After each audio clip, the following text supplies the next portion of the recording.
Una travesía a través de lo que la Biblia plantea en realidad sobre el perdón. Seamos honestos. Cuando nos encontramos más heridos emocionalmente, por lo general, nuestra mentalidad no es lo más bíblica que digamos. Entonces, cuando las luchas en las relaciones comienzan a jalar mi corazón hacia la frustración y quieren alejarlo del perdón, cuando llegan tiempos difíciles y mis emociones aceleradas amenazan con desparramarse y dar lugar a todo tipo de caos, necesito recordarme a abrir mi Biblia antes de abrir mi boca. Pero intentar pensar en todos los versículos y pasajes que sean aplicables cuando estoy en medio de una situación difícil puede ser abrumador. Necesito una guía de referencia a la que recurrir cuando de repente preciso sabiduría y perspectiva. Por lo tanto, reuní todos los versículos bíblicos que he estado investigando sobre el perdón y los agrupé en un recurso sucinto con la esperanza de que sea un punto de partida poderoso que nos recuerde a ti y a mí dónde ubicar las orientaciones de Dios para las dinámicas que continuaremos enfrentando dentro de las complejidades de las relaciones humanas. La palabra de Dios es poderosamente efectiva para desbastar todas mis justificaciones para permanecer enojada, probar que estoy en lo cierto, revolcarme en la falta de perdón y manejar las cosas en la carne. Es posible vivir de una manera diferente, y eso es lo que deseo, pero será necesario que el poder de Dios obre en mí. Para recibir más de su fuerza, tengo que dejar espacio para que más de su verdad llene mi corazón, mente y boca. Entonces, antes de emprender juntos una travesía por la Biblia, me arrodillo ante el Señor y le pido que me cambie. La humildad invita el poder de Dios. El orgullo deja fuera el poder de Dios. El salmista nos dice: el malvado levanta insolente la nariz y no da lugar a Dios en sus pensamientos. Salmos, capítulo 10, versículo 4.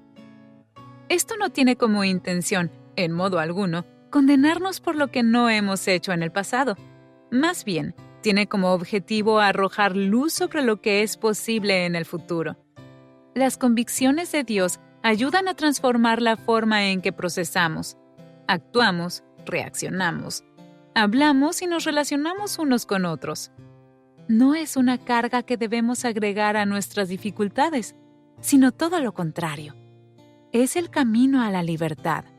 En 2 Corintios 3:17 se nos promete: ahora bien, el Señor es el Espíritu, y donde está el Espíritu del Señor, allí hay libertad. No sé tú, pero yo quiero esa libertad y la transformación que la palabra de Dios me ofrece a mí y a mis relaciones. Entonces, empecemos. Aquí está lo que la Biblia plantea sobre el perdón. Ciertamente Dios nos manda que perdonemos, porque Él nos ha perdonado. De modo que se toleren unos a otros y se perdonen si alguno tiene queja contra otro. Así como el Señor los perdonó, perdonen también ustedes. Colosenses, capítulo 3, versículo 13. Más bien, sean bondadosos y compasivos unos con otros, y perdónense mutuamente, así como Dios los perdonó a ustedes en Cristo. Efesios, capítulo 4, versículo 32. El perdón es parte de la oración que Jesús nos enseñó para nuestra rutina diaria. Ustedes deben orar así: Padre nuestro que estás en el cielo, santificado sea tu nombre. Venga tu reino. Hágase tu voluntad en la tierra como en el cielo. Danos hoy nuestro pan cotidiano. Perdónanos nuestras deudas, como también nosotros hemos perdonado a nuestros deudores. Y no nos dejes caer en tentación, sino líbranos del maligno. Porque si perdonan a otros sus ofensas, también los perdonará a ustedes su Padre Celestial. Pero si no perdonan a otros sus ofensas, tampoco su Padre les perdonará a ustedes las suyas. Mateo, capítulo 6, versículo 9 al 15.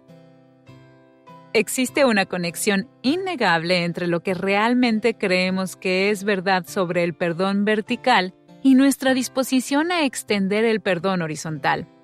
Charles Spurgeon expresó: ser perdonado es una dulzura tal que, en comparación, la miel resulta insípida.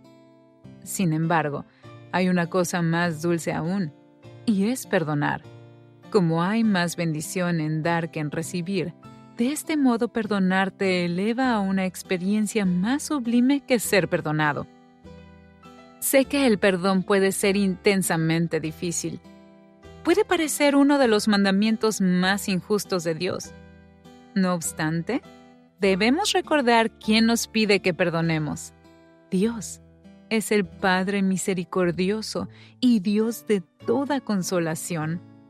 Por lo tanto, a medida que nos conducimos por el perdón dentro de las complejidades de las relaciones donde hemos sido profundamente heridos y, a veces, incluso abusados, el mandato de Dios a perdonar no carece de su misericordia y consolación. Alabado sea el Dios y Padre de nuestro Señor Jesucristo, Padre misericordioso y Dios de toda consolación, quien nos consuela en todas nuestras tribulaciones para que con el mismo consuelo que de Dios hemos recibido, también nosotros podamos consolar a todos los que sufren. Pues así como participamos abundantemente en los sufrimientos de Cristo, así también por medio de Él tenemos abundante consuelo. Primera de Corintios, capítulo 1, versículos del 3 al 5. Él ve cómo has sido herido. Él se ocupará de tus sitios quebrantados. La falta de perdón nunca ha sanado a nadie.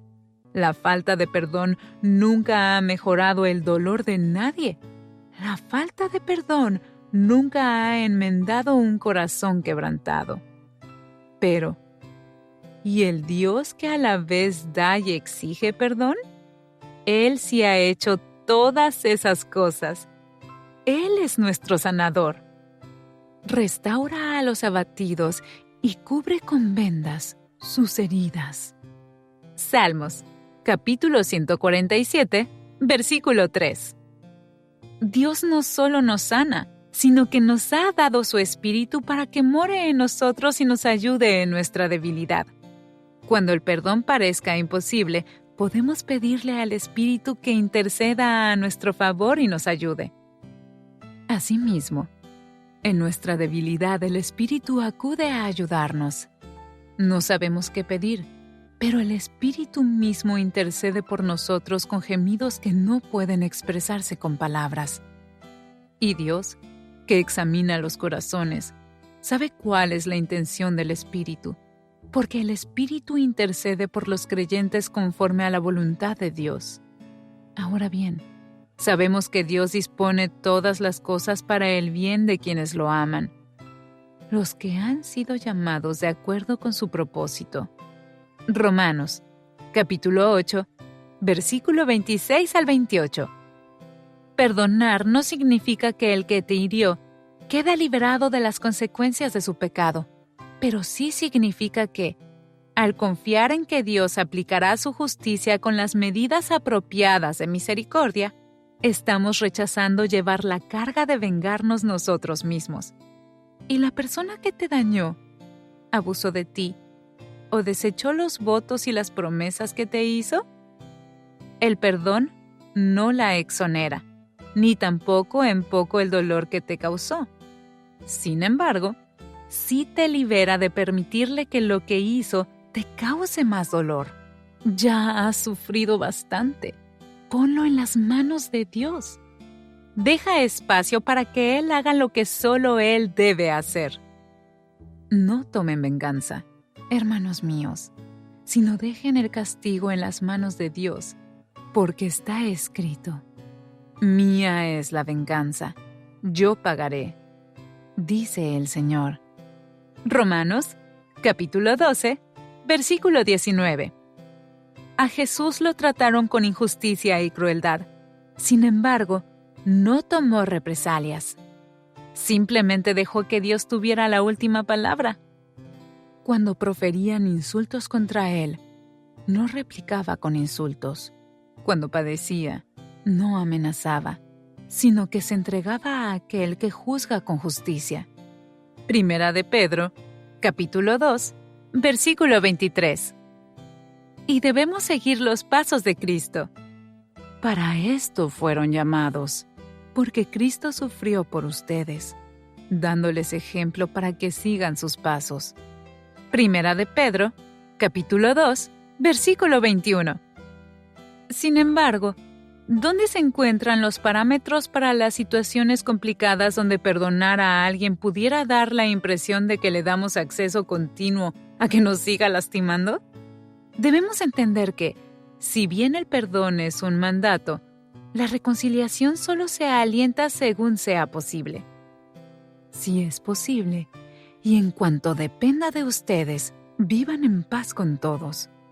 Romanos, capítulo 12, versículo 18. Si es posible, me indica que a veces no es posible. Pero luego, en cuanto dependa de ustedes, me recuerda lo que debo hacer para que esto sea posible. Los versículos alrededor de Romanos 12:18 son muy instructivos. Bendigan a quienes los persigan. Bendigan y no maldigan. No sean arrogantes. No se crean los únicos que saben. No paguen a nadie mal por mal. No tomen venganza. Romanos, capítulo 12, versículo 14, del 15 al 17 y 19. Sin embargo, o a veces la única forma de vivir en paz con algunas personas es recordar que, mientras que el perdón es ilimitado e incondicional. Pedro se acercó a Jesús y le preguntó: Señor, ¿cuántas veces tengo que perdonar a mi hermano que peca contra mí? ¿Hasta 7 veces? No te digo que hasta 7 veces, sino hasta 77 veces, le contestó Jesús. Mateo, capítulo 18, versículo 21 al 22. La reconciliación es limitada y condicional sobre la base del arrepentimiento, su disposición a ser disculpados y su humildad en el proceso de restauración. Cuando las personas se arrepienten, debemos perdonarlas incluso cuando son reincidentes. El arrepentimiento aquí es clave porque están en el proceso de aprender a pensar y actuar de manera diferente. Así que, cuídense. Si tu hermano peca, repréndelo. Y si se arrepiente, perdónalo. Aun si peca contra ti 7 veces en un día y 7 veces regresa a decirte, me arrepiento, perdónalo. Lucas, capítulo 17, versículo 3 al 4. Además, debemos consolar al arrepentido y no agregarle cargas adicionales durante su arrepentimiento. Si alguno ha causado tristeza, no me la ha causado solo a mí, hasta cierto punto, y lo digo para no exagerar. Se la ha causado a todos ustedes. Para él es suficiente el castigo que le impuso la mayoría. Más bien, debieran perdonarlo y consolarlo para que no sea consumido por la excesiva tristeza. Por eso les ruego que reafirmen su amor hacia él. Con este propósito les escribí, para ver si pasan la prueba de la completa obediencia.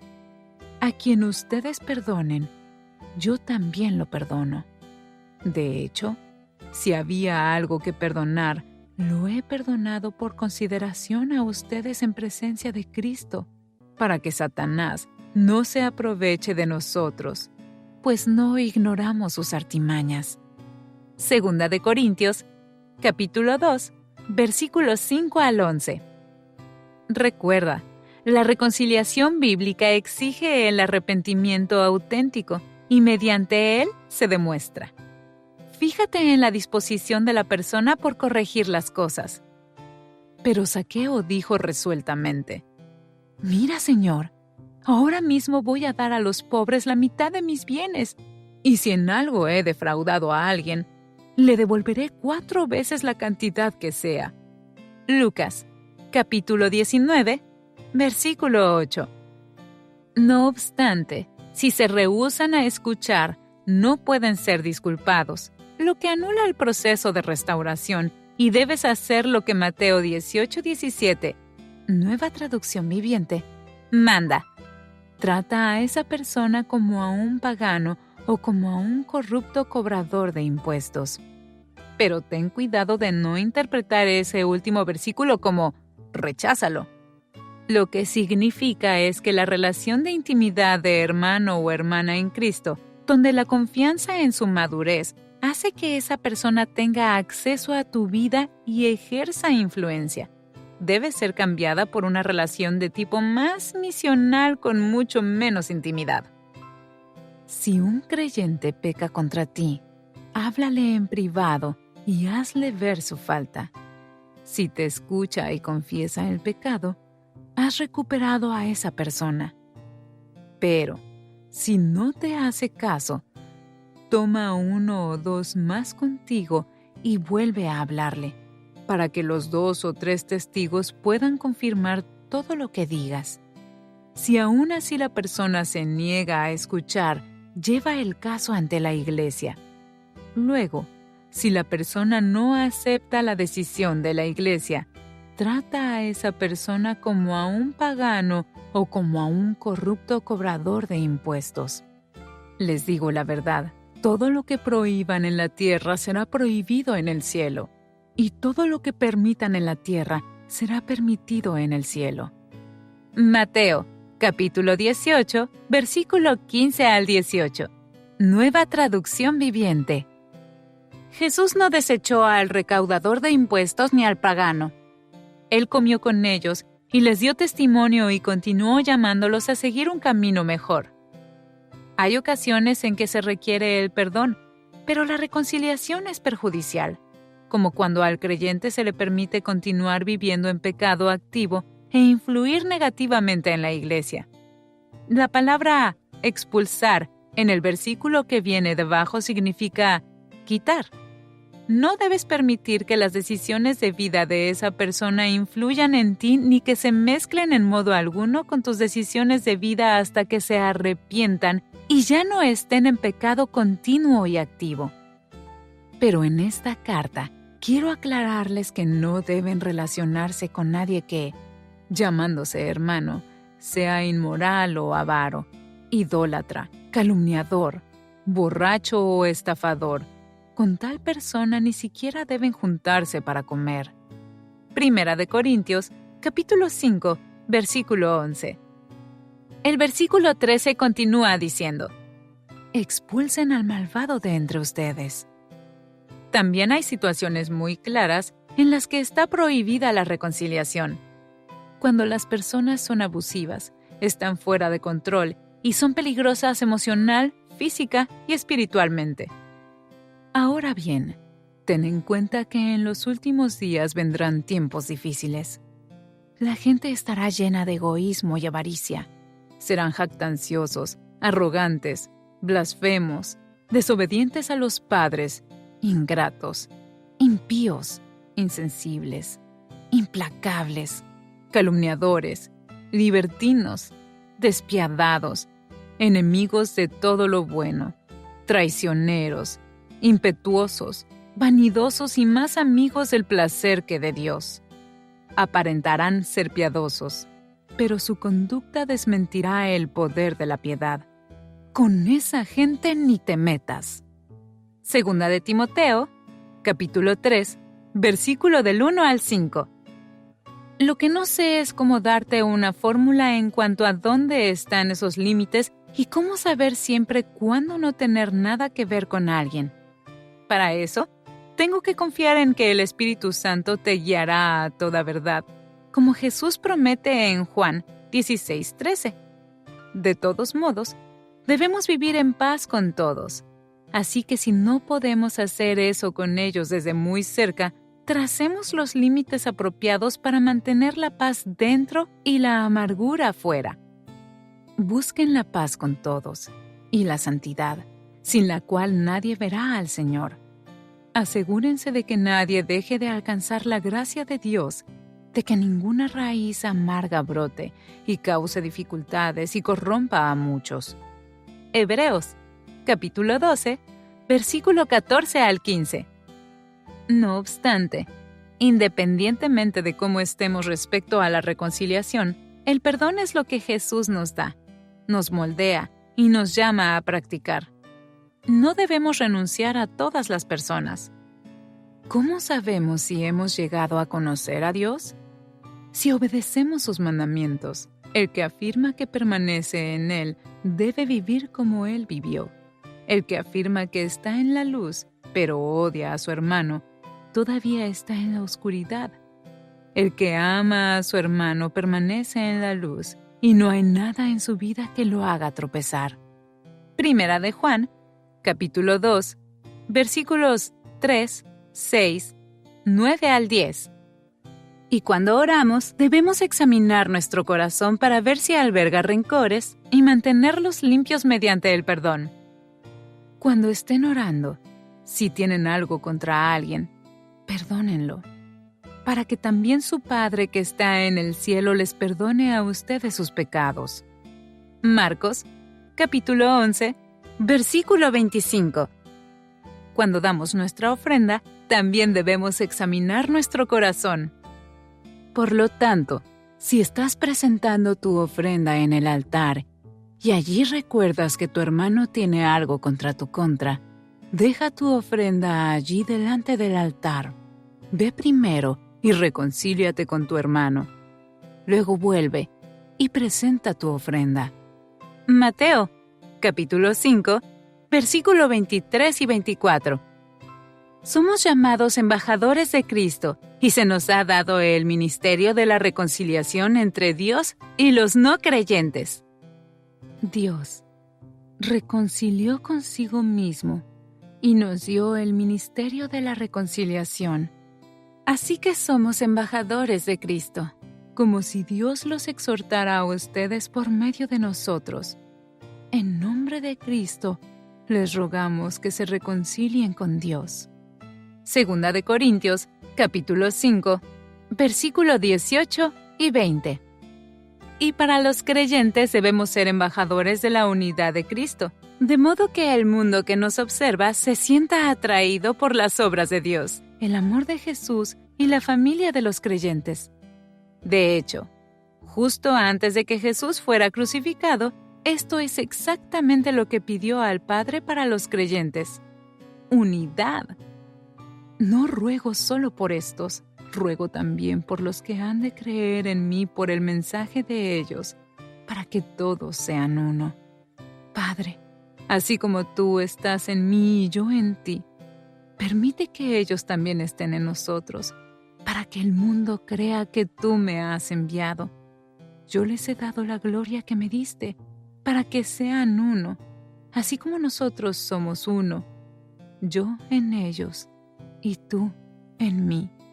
Permite que alcancen la perfección en la unidad y así el mundo reconozca que tú me enviaste y que los has amado a ellos tal como me has amado a mí. Juan, capítulo 17, versículo 20 al 23. Para aquellos que causan divisiones, la Biblia menciona consecuencias severas. Al que cause divisiones, amonéstalo 2 veces y después evítalo. Puedes estar seguro de que tal individuo se condena a sí mismo por ser un perverso pecador. Tito, capítulo 3, versículo 10 al 11. Nuestras palabras son evidencia de lo que hay en nuestros corazones. De la abundancia del corazón, habla la boca. Mateo, capítulo 12, versículo 34. Debemos vaciar nuestros corazones de amargura, ira, enojo, gritos, calumnias y toda forma de malicia para que podamos reflejar adecuadamente con nuestras palabras y hechos los hermosos rasgos de la bondad, la compasión y el perdón. Abandonen toda amargura, ira y enojo, gritos y calumnias y toda forma de malicia. Más bien, sean bondadosos y compasivos unos con otros y perdónense mutuamente, así como Dios los perdonó a ustedes en Cristo. Efesios, capítulo 4, versículo 31 al 32. Sin embargo, a veces este mandamiento parece imposible de obedecer. ¿Cómo podemos hacer esto exactamente? Mientras estudiaba esta interrogante, vi un contexto fundamental en Efesios 3. Por esta razón, me arrodillo delante del Padre, de quien recibe en nombre toda familia en el cielo y en la tierra. Le pido que, por medio del Espíritu y con el poder que procede de sus gloriosas riquezas, los fortalezca a ustedes en lo íntimo de su ser, para que por fe Cristo habite en sus corazones.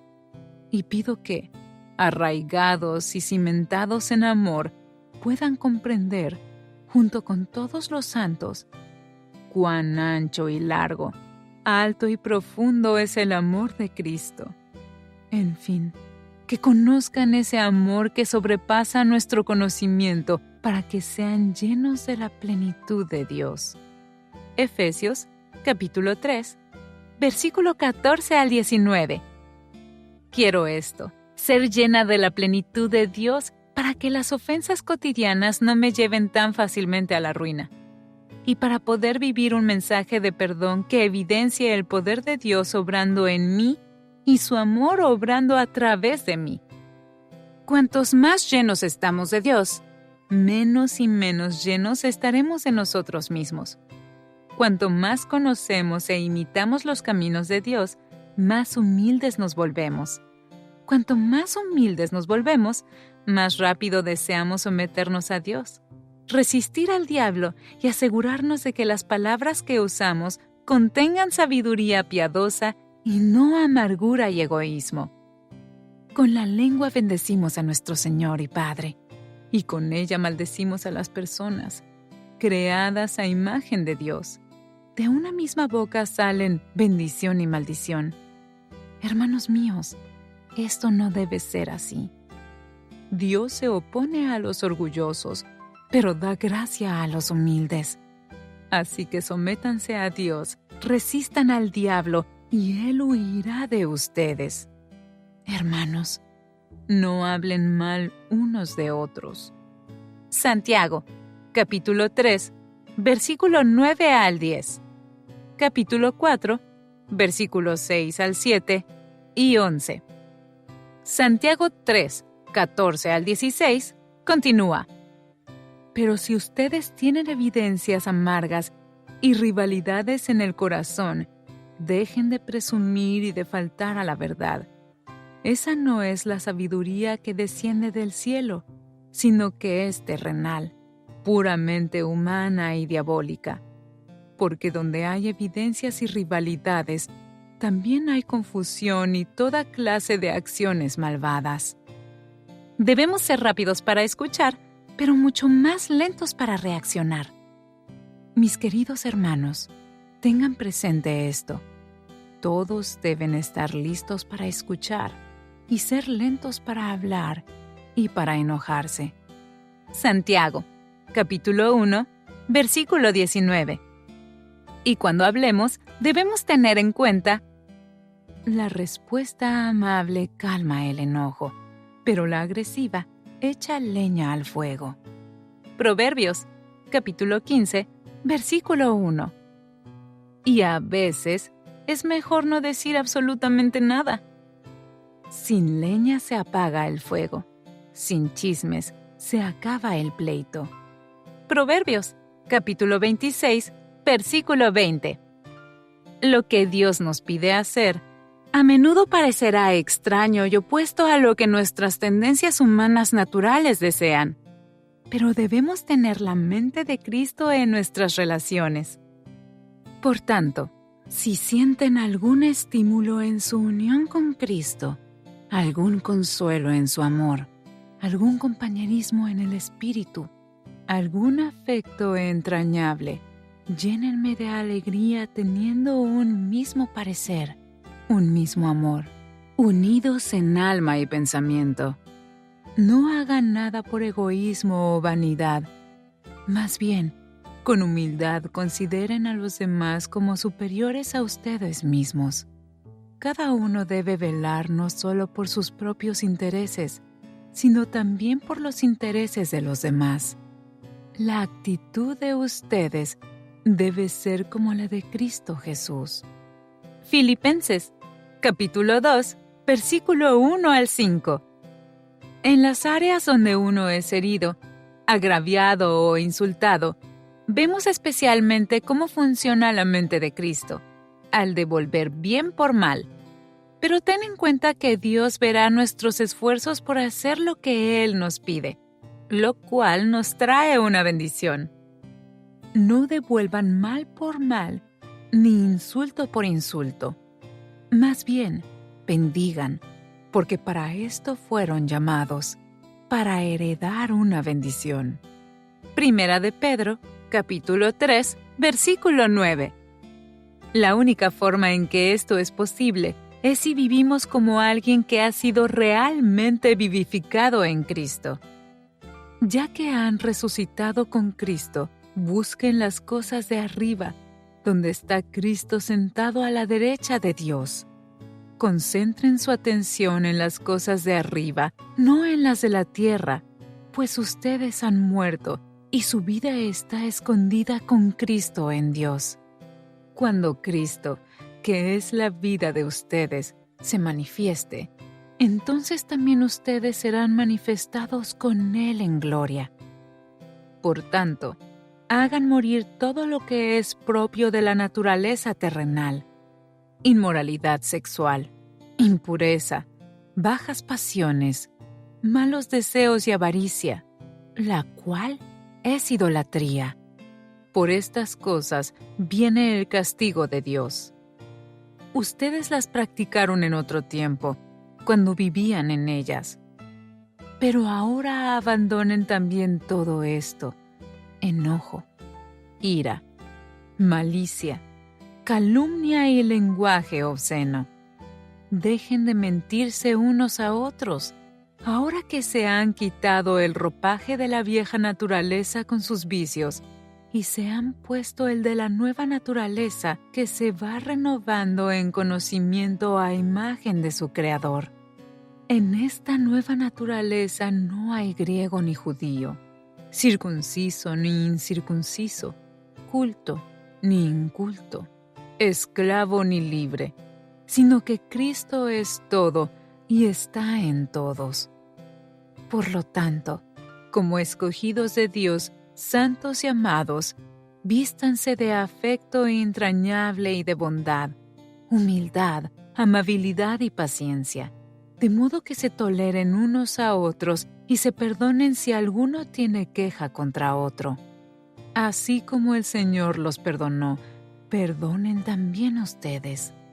Por encima de todo, vístanse de amor, que es el vínculo perfecto. Colosenses, capítulo 3, versículo 1 al 14. A veces lo que nos impide querer perdonar es que sentimos que somos los buenos, los que seguimos las reglas, e hicimos lo que se esperaba de nosotros y tomamos buenas decisiones. Sin embargo, salimos heridos porque la otra persona no tomó buenas decisiones. Pero solo Dios conoce la historia completa de todo lo que ese que nos hirió ha sufrido, y qué lo llevó a una posición tan difícil como para tomar las decisiones que tomó. Eso no justifica lo que hizo. Y créeme, lo digo porque yo misma he luchado con esto y descubrí algo que no es divertido. Si sentimos que somos mejores que la otra persona, será casi imposible perdonarla. Sin embargo, si recordamos que se nos ha perdonado mucho, es más probable que perdonemos mucho. pues todos han pecado y están privados de la gloria de Dios. Romanos, capítulo 3, versículo 23. No juzguen a nadie, para que nadie los juzgue a ustedes, porque tal como juzguen, se les juzgará, y con la medida que midan a otros, se les medirá a ustedes. Mateo, capítulo 7, versículo 1 al 2. Sé que esto es difícil, incluso cuando el apóstol Pablo escribió a la iglesia en Roma. Él reconoció la lucha para lidiar contra lo que nuestra carne desea. Cuando quiero hacer el bien, me acompaña el mal, porque en lo íntimo de mi ser me deleito en la ley de Dios. Pero me doy cuenta de que en los miembros de mi cuerpo hay otra ley, que es la ley del pecado. Esta ley lucha contra la ley de mi mente y me tiene cautivo. Romanos, capítulo 7, versículo 21 al 23. Sin embargo, Pablo también nos recuerda que el amor de Cristo nos obliga y, debido a que pertenecemos a Cristo, es posible vivir como una nueva creación. El amor de Cristo nos obliga, porque estamos convencidos de que uno murió por todos, y por consiguiente, todos murieron. Y Él murió por todos, para que los que viven ya no vivan para sí, sino para el que murió por ellos y fue resucitado. Así que de ahora en adelante, no consideramos a nadie según criterios meramente humanos. Aunque antes conocimos a Cristo de esta manera, ya no lo conocemos así. Por lo tanto, si alguno está en Cristo, es una nueva creación. Lo viejo ha pasado, ha llegado ya lo nuevo. Segunda de Corintios, capítulo 5, versículo 14 al 17. En última instancia, debemos recordar que nuestra lucha no es realmente contra otros seres humanos. No son ellos contra nosotros y nosotros contra ellos. Somos todos contra el enemigo verdadero, el diablo. Y no hemos sido abandonados a nuestra suerte para pelear la verdadera batalla contra el mal. Por último, fortalézcanse con el gran poder del Señor. Pónganse toda la armadura de Dios para que puedan hacer frente a las artimañas del diablo. Porque nuestra lucha no es contra seres humanos, sino contra poderes, contra autoridades, contra potestades que dominan este mundo de tinieblas, contra fuerzas espirituales malignas en las regiones celestiales. Por lo tanto, pónganse todos la armadura de Dios, para que cuando llegue el día malo, puedan resistir hasta el fin con firmeza. Manténganse firmes, ceñidos con el cinturón de la verdad, protegidos por la coraza de justicia y calzados con la disposición de proclamar el Evangelio de la paz. Además de todo esto, tomen el escudo de la fe, con el cual pueden apagar todas las flechas encendidas del maligno. Tomen el casco de la salvación y la espada del Espíritu, que es la palabra de Dios. Oren en el Espíritu en todo momento, con peticiones y ruegos.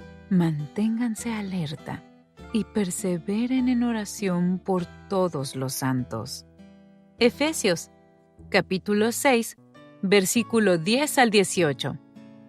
Y por último, me encanta este sencillo versículo que nos recuerda que dejemos que el Señor guíe nuestros corazones. Que el Señor los lleve a amar como Dios ama y a perseverar como Cristo perseveró. Segunda de Tesalonicenses, capítulo 3, versículo 5. Estoy muy agradecida por la palabra de Dios y por cómo nos da un fundamento de la verdad a la que podemos recurrir cuando las incertidumbres de las relaciones difíciles nos hacen querer actuar y reaccionar según nuestras emociones.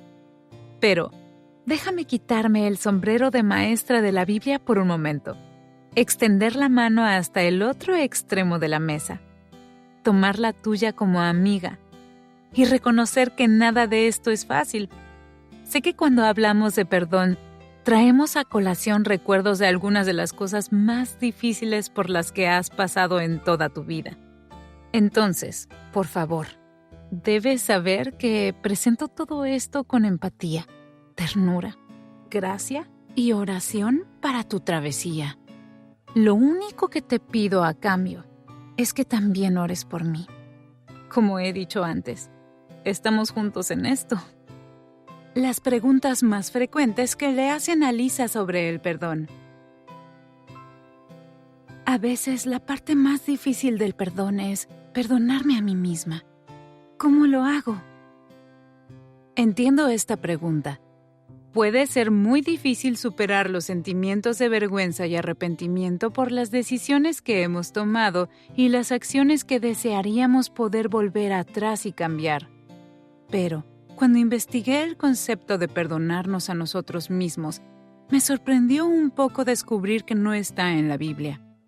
Comencé a darme cuenta de que, así como no podemos lograr la salvación sin Dios, no podemos otorgarnos el perdón.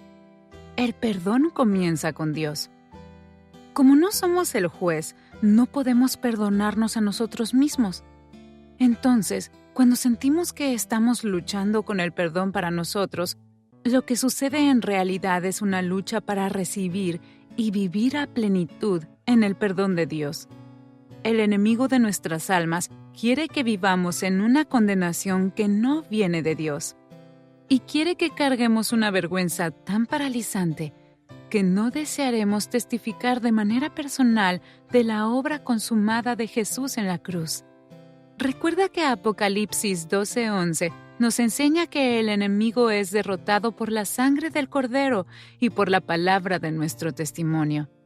Satanás hará todo lo posible para tratar de evitar que compartamos el testimonio del perdón y la redención de Jesús. Jesús dio su vida para perdonar nuestros pecados, y esto no es solo una parte de la fe cristiana. El perdón es la piedra angular de la fe cristiana. El perdón de nuestros pecados no es solo una esperanza que abrigamos, es la realidad más maravillosa para todos los que deciden recibir la salvación al aceptar a Jesús como el Señor de sus vidas. A menudo, lo que nos impide caminar como personas perdonadas es la lucha que enfrentamos con los sentimientos de vergüenza y remordimiento. Estas son cargas extremadamente pesadas para llevar. Entiendo la vergüenza y el remordimiento en un nivel muy profundo. He soportado el peso de saber que tengo cáncer. He llevado la carga de un corazón roto, pero el peso de la vergüenza es, por mucho, el más aplastante que he conocido. Cuando tenía poco más de 20 años, tomé la decisión de abortar, y luego deseé con todo mi ser poder regresar atrás y cambiar esa decisión. Pero no podía. Saber que no se podía hacer nada para revertir aquella decisión me llenó de dolor. Luego, cada vez que algo me hacía pensar en el bebé, me horrorizaba la mentira que la clínica de abortos me había hecho creer. Me habían explicado que solo eran células en proceso de división. No obstante, después entendí que la vida comienza en la concepción y eso me devastó. Y entonces, cada vez que escuchaba a otras personas hablar con severidad sobre el aborto, me llenaba de vergüenza. Sinceramente, no pensé que alguna vez sería libre de esa culpa. Parecía una sentencia de cadena perpetua del remordimiento, el dolor y la pérdida más dolorosos que alguna vez hubiera conocido. Yo afirmaba, no puedo perdonarme a mí misma. Lo que quería decir era, no creo que el perdón sea posible para una persona como yo. Y no creo que alguna vez sea libre de la vergüenza por lo que he hecho. Aquí hay 3 cosas que finalmente me ayudaron a recibir el perdón de Dios y salir de la opresión del peso condenatorio de la vergüenza. 1. Al leer Salmos 32:5, me di cuenta de que necesitaba tener un momento definido de confesión, arrepentimiento y súplica de perdón a Dios. Pero te confesaré mi pecado y no te ocultaré mi maldad, me dije. voy a confesar mis transgresiones al Señor. Y tú perdonaste mi maldad y mi pecado. Selah. Nueva versión internacional. No podía hacer esto sola porque quería a alguien, un testigo que me recordara siempre que había pedido el perdón de Dios y que, por lo tanto, había sido perdonada. También expresé en voz alta que había recibido el perdón de Dios para poder tener un recuerdo certero de cuando reconocí su regalo de misericordia. Como J.I. Packer escribió, es cierto que el perdón se recibe solo por la fe en Cristo, aparte de las obras, pero el arrepentimiento es el fruto de la fe, y una profesión de fe no es más real que el arrepentimiento que la acompaña. 2. Tenía que recordar que la vergüenza y la acusación provienen del enemigo, y al enemigo le encanta tener a las personas como rehenes de la vergüenza al mantener oculto lo que hicieron. Me aterrorizaba confesarles a las personas lo que había hecho, pero le dije a Dios que si alguna vez conocía a una joven en peligro de tomar la misma decisión desinformada que yo tomé, le compartiría mi historia. Cuando por fin dejé que Dios usara mi dolorosa elección para bien, comencé a ver destellos de redención. Ver a Dios tomar lo que el enemigo pretendía para el mal y usarlo para bien no quitó mi dolor, pero comenzó a sanar mi vergüenza. 3. Dejé que aquella experiencia suavizara mi corazón. Saber lo que se siente cuando uno comete un error terrible me ha dado más compasión cuando otros cometen errores terribles. Ahora, recuerda que hablamos antes de no excusar el mal comportamiento en nombre de la compasión, pero al mismo tiempo, tener una actitud de compasión nos ayuda a no avergonzar a los demás. No quiero que ningún otro ser humano cargue con el horrible peso de la vergüenza, y probablemente no sería tan sensible a los demás como lo soy ahora si yo misma nunca hubiera llevado ese peso. La vergüenza no viene de Dios. La condenación no es de Dios. Confiesa lo que has hecho, pídele perdón a Dios, recibe su perdón. Camina en su libertad, vive el mayor testimonio de la verdad que existe, la redención. El perdón suele ser una parte habitual de las relaciones, pero ¿cómo sé que mi relación ha llegado al punto de no ser saludable? En el capítulo sobre los límites hablaste sobre consentir. También escuché el término codependencia. ¿Cuáles son las características de la codependencia y cómo se manifiesta en las relaciones poco saludables?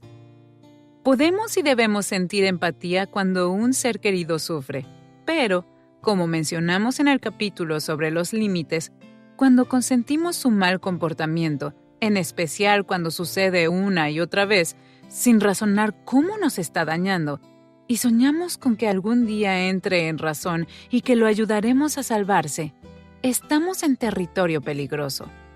La mayoría de las veces, en realidad, terminamos consintiendo su disfunción. Es entonces cuando, en el mundo de la consejería, comenzarás a escuchar términos como adicción a las relaciones o codependencia.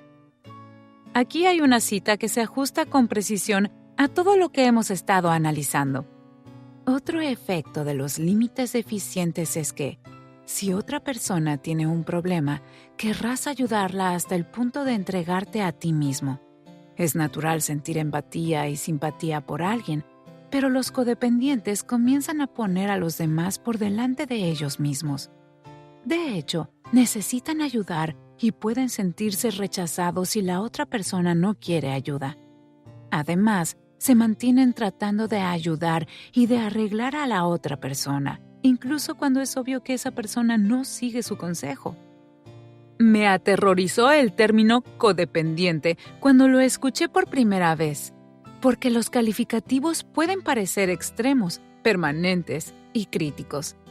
Sin embargo, al estudiar la dinámica de las relaciones sin límites apropiados, me di cuenta de que estos términos pueden proporcionar una conciencia sumamente útil.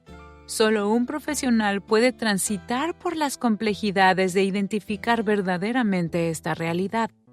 pero las meras definiciones de codependencia pueden ser reveladoras. Aquí hay 3 ideas en especial que me parecieron dignas de consideración. 1. La codependencia se caracteriza por la participación de una persona en una relación disfuncional y unilateral, en la que esa persona depende de la otra para satisfacer casi todas sus necesidades emocionales y de autoestima. También describe una relación que permite a la otra persona mantener su comportamiento irresponsable, adictivo o de bajo rendimiento. 2. Muchos codependientes dan menos prioridad a sus propias necesidades, mientras se preocupan de manera excesiva por las necesidades de los demás. La codependencia puede tener lugar en cualquier tipo de relación, incluidas las relaciones familiares, laborales, de amistad y también románticas, de pares o comunitarias. 3. A veces, un individuo puede, en los intentos por recuperarse de la codependencia, pasar por ser demasiado pasivo o en extremo generoso, a ser demasiado agresivo o excesivamente egoísta. Muchos terapeutas sostienen que encontrar un equilibrio mediante una seguridad en sí mismo saludable, que deja espacio para ser una persona compasiva y también para adoptar un comportamiento afectivo saludable, es la verdadera recuperación de la codependencia, y que volverse extremadamente egoísta, acosador o una persona adicta al conflicto no lo es. Una vez más, te doy estas observaciones clínicas, pero no para sugerir que las uses como una lente a través de la cual evalúes tus propias relaciones difíciles, y ciertamente no como armas para arremeter contra otros, sino más bien como herramientas de concientización sobre cómo las relaciones saludables requieren individuos sanos con una comprensión sana de sus capacidades y la habilidad de establecer límites de equilibrio en lugar de extremos reaccionarios. Las personas en esas relaciones deben buscar pensamientos, patrones, comportamientos, acciones y reacciones saludables para sí mismas, lo cual ayuda a que la relación colectiva florezca. Cuando una relación no florece, generalmente es porque ha entrado en perjuicio. Reconocer las señales de falta de vitalidad y saber qué parte es por causa nuestra y qué parte no, es uno de los beneficios clave de establecer límites saludables. Recibe la ayuda que necesitas. Querido escucha, para algunos de ustedes, este audiolibro será exactamente lo que necesitan como guía en una temporada difícil o para procesar un dolor profundo. Sin embargo, para algunos, este audiolibro podría ser el punto de partida hacia su sanidad. Debido a que no poseo una licencia como consejera y este audiolibro no sustituye a la terapia, debes saber que hay algunas realidades difíciles en la vida en las que necesitarás que un consejero cristiano con licencia te ayude a orientarte. Por favor, sé honesto en cuanto a tu necesidad de recibir consejería. Estoy muy agradecida por los profesionales que con amor me han ayudado a orientarme a través de mis días más oscuros. Para mí siempre ha sido importante que los consejeros profesionales que he visto tengan una relación personal profundamente comprometida con Jesús y que entiendan que la batalla debe librarse tanto en el ámbito físico como en el espiritual. Algunas notas importantes a considerar sobre el abuso. En algunos momentos a lo largo del audiolibro, he hecho referencia a no excusar el abuso o el comportamiento disfuncional. Como ya has escuchado bastante sobre mis experiencias personales con el abuso, debes saber que mi corazón es inmensamente tierno y compasivo con todo aquel que enfrente esta dura realidad. Quería brindar esta información, por un lado como un punto de compasión y claridad sobre lo que es el abuso, y por el otro, sobre cómo encontrar ayuda potencial si estás enfrentando esta situación. En un artículo publicado por Psychology Today, encontré esta definición de abuso. El abuso dentro de las familias es un comportamiento matizado y emocionalmente complejo. Es siempre dentro de una dinámica de poder y control que el abuso físico y emocional se perpetúa. El abuso puede ser físico, tirones, empellones, apretones, bloqueo del paso, bofetadas, golpes, rasguños, contusiones, quemaduras, cortes, heridas, huesos rotos, fracturas, daños a órganos, lesiones permanentes o incluso asesinato. Sexual, coqueteo sugestivo, propuestas, toques no deseados o inapropiados, besos, caricias en las partes íntimas, sexo oral o todo tipo de actividad sexual forzada. O emocional, negligencia, acoso, vergüenza, amenazas, trucos maliciosos, chantaje, castigos injustos, tareas crueles y degradantes, confinamiento, abandono. Entonces, ¿qué plantea la Biblia sobre el abuso y qué hacemos con respecto al perdón en situaciones como estas? Veamos lo que Pablo le escribió a Timoteo. Ahora bien, ten en cuenta que en los últimos días vendrán tiempos difíciles.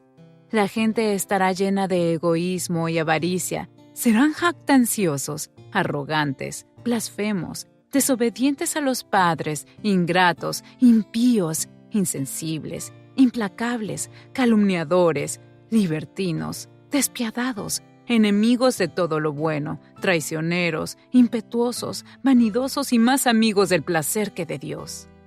Aparentarán ser piadosos, pero su conducta desmentirá el poder de la piedad.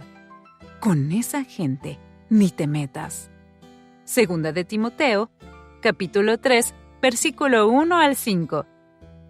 Estoy agradecida por los versículos como estos que de una manera clara afirman que debemos evitar a las personas abusivas. Sin embargo, ¿cómo evitarlas y exactamente cómo llevar a cabo esto en nuestras realidades diarias? Es muy complejo. Es posible poner una fórmula amplia y abarcadora sobre las relaciones difíciles. Existen varios factores que deben resolverse con personas capacitadas para reconocer el peligro y ayudar a los que se encuentran en situaciones de abuso a saber qué hacer y cómo hacerlo. Aquí exponemos algunas ideas a considerar. Es bueno tener personas sabias que nos hablen y procesar las preocupaciones de la vida con mentores piadosos y amigos de confianza. Aquí hay un buen versículo que te ayuda a discernir quiénes son las personas sabias en tu vida. ¿Quién es sabio y entendido entre ustedes? Que lo demuestre con su buena conducta, mediante obras hechas con la humildad que le da su sabiduría. Pero si ustedes tienen envidias amargas y rivalidades en el corazón, dejen de presumir y de faltar a la verdad. Esa no es la sabiduría que desciende del cielo, sino que es terrenal, puramente humana y diabólica. Porque donde hay envidias y rivalidades, también hay confusión y toda clase de acciones malvadas. En cambio, la sabiduría que desciende del cielo es ante todo pura y además pacífica, bondadosa, dócil, llena de compasión y de buenos frutos, imparcial y sincera. En fin, el fruto de la justicia se siembra en paz para los que hacen la paz. Santiago, capítulo 3, versículo 13 al 18. Estos amigos de confianza y mentores piadosos que nos hablan con sabiduría pueden ayudarnos a reconocer comportamientos que cruzan la línea y deben ser puestos en manos de un consejero profesional instruido en los temas en cuestión o, en situaciones más urgentes, en manos de las autoridades. Por favor, escucha. Eres amado. No estás solo. Y no tienes que pasar por esto sin recibir ayuda. Recuerda, la persona que te está lastimando necesita ayuda que solo los profesionales capacitados pueden brindarle. Involucrar a las autoridades apropiadas no significa que no ames a esa persona. En realidad, es por tu seguridad y la de ella. La belleza del perdón. Esto es perdón. Tomar la decisión de que quienes te hirieron ya no van a limitarte, calificarte o proyectar sobre ti las mentiras que creen de sí mismos. En algún lugar del camino ellos fueron heridos, gravemente heridos. No son necesariamente malas personas, pero es probable que sean personas no sanadas. Cuando las personas tienen una herida profunda que sienten que deben proteger, lo que proyectan con frecuencia es el dolor de ese lugar supurante. Por lo tanto, debes tomar la decisión de que su agravio no te definirá ni te limitará mediante la más mínima amargura. La suma total de tu vida maravillosa no debe reducirse a las limitaciones de vivir herido. La forma completamente encantadora, hermosa, divertida y genial en que Dios te hizo no debe ser manchada por alguien que perdió el rumbo. Las mentiras que erróneamente creyeron e intentaron hacerte creer no deben convertirse en una carga que lleves, ni en un guión que repitas. Tienes demasiadas bendiciones para que te paralice la ira, te persiga el resentimiento o te detenga el miedo. Crece en la gracia de Dios al darla con amabilidad y aceptarla de manera gratuita. Levanta los brazos en señal de victoria y declara: soy libre para perdonar y así poder vivir. Hazlo 1, 2 y hasta 70 veces 7. Haz que sea un hecho innegable que eres alguien destinado para estar un día en el cielo.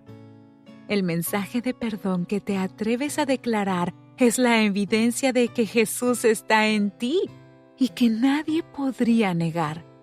Cántalo como un himno, pues el que estaba aplastado no puede silenciar su alegría.